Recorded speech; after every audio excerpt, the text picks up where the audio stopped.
ডাঙৰ খবৰ পাইকানৰ ঘটনাৰ পিছতে এতিয়া ৰাজপথলৈ ওলাই আহিল সংখ্যালঘু দল সংগঠন প্ৰতিবাদকাৰী সংখ্যালঘুৱে দাহ কৰিছে এতিয়া মুখ্যমন্ত্ৰীৰ পুত্তলিকা খাৰুপেটীয়া ৰাজপথত উত্তপ্ত পৰিস্থিতিয়ে বিৰাজ কৰা পৰিলক্ষিত হৈছে নেমছু আৰু সংখ্যালঘু সংগ্ৰাম পৰিষদে সাব্যস্ত কৰিছে প্ৰতিবাদ লগতে কৈছে আইন গণতন্ত্ৰৰ কথা পাহৰি গৈছে মুখ্যমন্ত্ৰী হিমন্ত বিশ্ব শৰ্মাই এনেদৰে উত্তাল প্ৰতিবাদী কাৰ্যসূচী ৰূপায়ণ কৰি চৰকাৰক ক্ষুব্ধাৰ সমালোচনা কৰিছে পাইকানৰ ঘটনাৰ পিছতেই ৰাজপথলৈ ওলাই আহিছে এতিয়া সংখ্যালঘু দল সংগঠন প্ৰতিবাদকাৰী সংখ্যালঘুৱে দাহ কৰিছে মুখ্যমন্ত্ৰীৰ পুত্তলিকা মুখ্যমন্ত্ৰী হিমন্ত বিশ্ব শৰ্মাৰ পুত্তলিকা দাহ কৰি সাব্যস্ত কৰিছে প্ৰতিবাদ আৰু খাৰুপেটীয়া ৰাজপথত উত্তপ্ত পৰিস্থিতিয়ে বিৰাজ কৰা পৰিলক্ষিত হৈছে আমি দৃশ্যাংশ দেখুৱাম কিন্তু তাৰ পূৰ্বে তথ্য লৈ আহিছো নেমছু আৰু সংখ্যালঘু সংগ্ৰাম পৰিষদে সাব্যস্ত কৰে প্ৰতিবাদ আৰু উত্তাল প্ৰতিবাদী কাৰ্যসূচী ৰূপায়ণ কৰা পৰিলক্ষিত হয় আইন গণতন্ত্ৰৰ কথা পাহৰি গৈছে মুখ্যমন্ত্ৰী হিমন্ত বিশ্ব শৰ্মাই এনেদৰে চৰকাৰ বিৰোধী শ্লোগান দিছে মুখ্যমন্ত্ৰী হিমন্ত বিশ্ব শৰ্মাৰ বিৰোধী শ্লোগান দি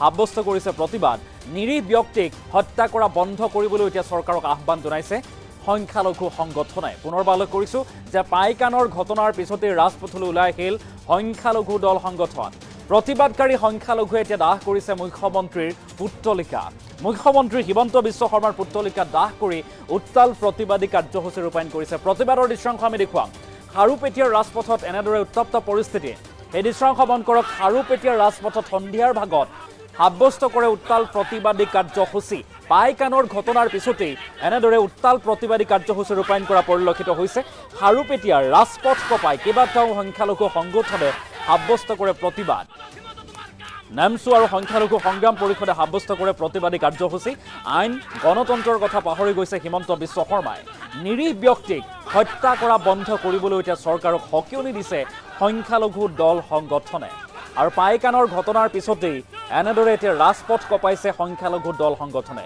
এই দৃশ্যাংশ দেখুৱাইছো চৰকাৰ বিৰোধী শ্লোগান দিছে উইথ এম্বিয়েন্স আমি সেই দৃশ্যাংশ লৈ অহাৰ চেষ্টা কৰিছোঁ লগতে কৈছে নিৰীহ ব্যক্তিক হত্যা কৰা বন্ধ কৰক লগতে আইন গণতন্ত্ৰৰ কথা পাহৰি গৈছে হিমন্ত বিশ্ব শৰ্মাই এনেদৰে চৰকাৰ বিৰোধী শ্লোগানেৰে উত্তাল প্ৰতিবাদী কাৰ্যসূচী ৰূপায়ণ কৰিছে এইসকল সংখ্যালঘু দল সংগঠনে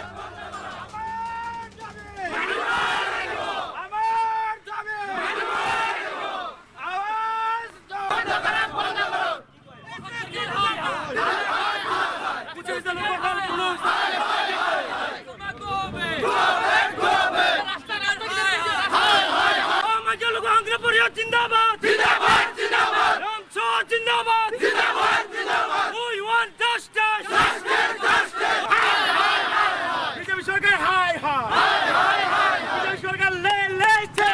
Hey! Hey! Hey! BJP Sarkar le le che! Hey! Hey! Hey! Himanta Biswa Sharma hi! Hi! Hi! Hi! Hi! Hi! BJP Sarkar hi! Go back! Go back! Go back! Amar dabi netto dabi! Netto dabi! Netto dabi! Amar dabi mani bhai lagibo! Mani bhai lagibo!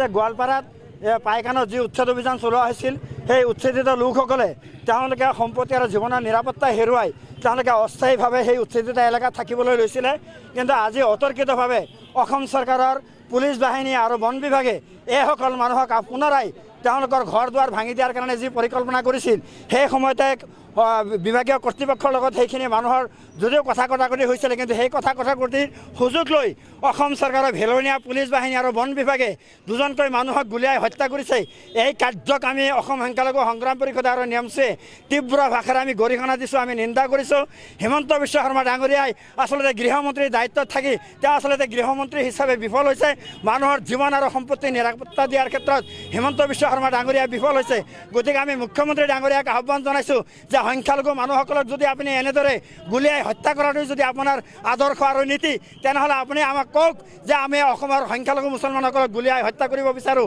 আমি হেজাৰ হেজাৰ সংখ্যালঘু মুছলমানক ৰাজপথলৈ উলিয়াই দিম আপুনি কিমানজন সংখ্যালঘু মানুহক আপুনি গুলীয়াব আপুনি গুলীয়াই মাৰক আমাৰ আপত্তি নাই কিন্তু এনেদৰে শিয়াল কুকুৰ মেকুৰীৰ নিচিনাকৈ ৰাস্তাই ঘাটে খেতিয়ে পথাৰে আপুনি সংখ্যালঘু মুছলমানসকলক গুলিয়াই হত্যা কৰিব, এই কথাটো আমি কোনোদিনেই আমি নামানো।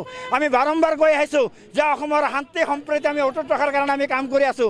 কোনো কাৰণতেই অসমৰ শান্তি সম্প্ৰীতি আমি অক্ষুণ্ণ ৰখাৰ কাৰণে আমি কাম কৰি আছোঁ, যাতে শান্তি সম্প্ৰীতি বিঘ্নিত নহয়। তাৰ কাৰণে আমি বাৰম্বাৰ আমি গণতান্ত্ৰিকভাৱে আমি আন্দোলন কৰি আছোঁ। আমি কোনো ধৰণৰ জংগী আন্দোলন কৰা নাই, আমি কোনো ধৰণৰ অসাংবিধানিক আমি আন্দোলন কৰা নাই।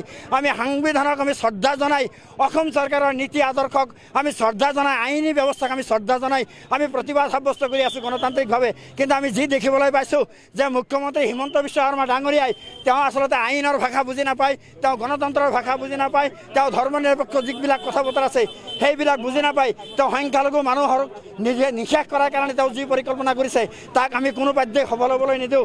আমি সংখ্যালঘু মুছলমান ৰাইজক আমি আহ্বান জনাইছোঁ যে কোনো কাৰণতে অসমৰ শান্তি সম্প্ৰীতি বিঘ্নিত হোৱা কাম আমি কৰিব নালাগে। আমাৰ যি আন্দোলন হ'ব, আমাৰ যি প্ৰতিবাদ হ'ব, গণতান্ত্ৰিকভাৱে প্ৰতিবাদ হ'ব।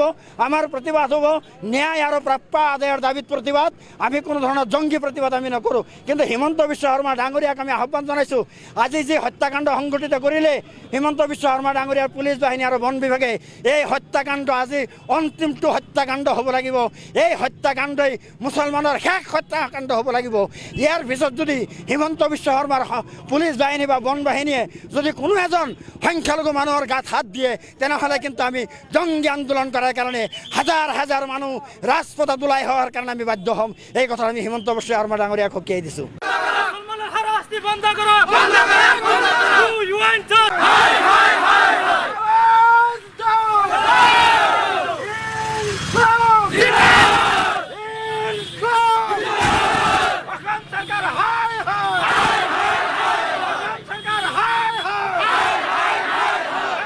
নিৰ্যাতন